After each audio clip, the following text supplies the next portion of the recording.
Chama cha Mapinduzi visiwani Zanzibar kimeeleza kusikitishwa kwake na uvunjwaji wa katiba na sheria za uchaguzi za Zanzibar uliofanywa na mgombea urais kupitia CUF Maalim Seif Sharif Hamad kwa kujitangazia ushindi kinyume cha sheria bila tume ya uchaguzi ya Zanzibar kukaripia au kulichukulia hatua swala hilo.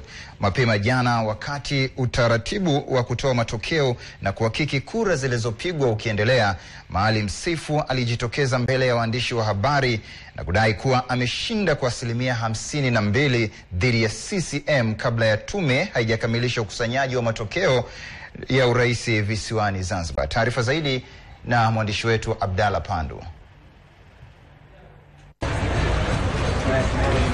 Salamu alaikum. Aliyemaliza muda wake.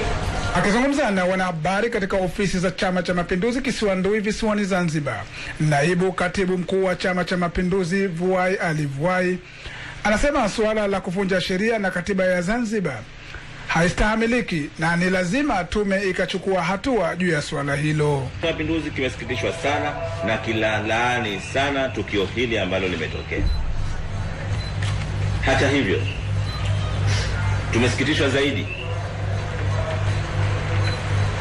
kwa kuwa mpaka sasa hatujapata taarifa rasmi iliyotolewa na tume ya uchaguzi ya Zanzibar ya kukemea jambo hili. Aidha, Vuai anasema kuwa pia hali hiyo inaweza kuhatarisha amani ya nchi, hali ambayo ilisababisha vikosi vya ulinzi na usalama kuondosha watu waliokuwa wamekaa vikundi. Alhamdulillah, Mwenyezi Mungu atujalie nchi yetu ni ya amani na watu wake wanapenda amani, lakini vinginevyo sasa hivi hali ingekuwa mbaya sana, si kwa Chama cha Mapinduzi tu, lakini hata wananchi wengine.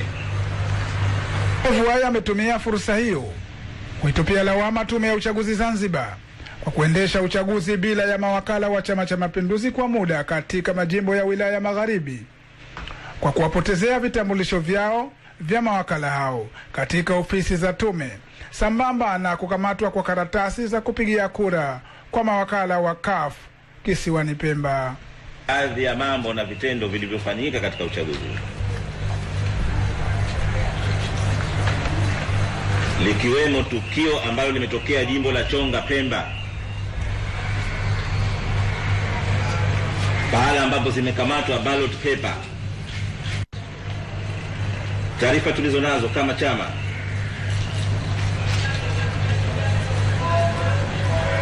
ballot paper hizi kupatikana kwake kumechangiwa na wakala wa CUF wa ndani ya kituo akishirikiana na msimamizi wa kituo ndani ya jimbo la Chonga. Naye mjumbe wa kamati kuu na halmashauri kuu ya Chama cha Mapinduzi Shamsi Vuai Nahodha amesema ni lazima tume ya uchaguzi Zanzibar ikawa makini katika kusimamia tume ya uchaguzi yenyewe bila ya kutishwa. Maana unapokwenda hadharani ukitangaza matokeo, hiyo kwa watu wenye hekima na busara, hiyo ni kutaka kwanza kutisha.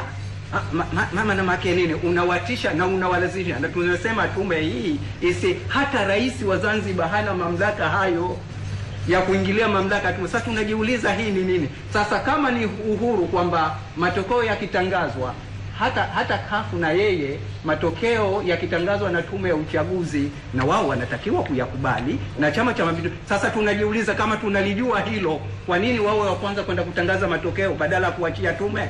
Sasa wakati huo tume ya uchaguzi Zanzibar imeendelea kutangaza matokeo ya urais kwa majimbo 9 ya uchaguzi visiwani Zanzibar, ambapo Chama cha Mapinduzi kilishinda majimbo 8 na jimbo moja likienesha mgombea wa urais kupitia chama cha wananchi CUF kuongoza.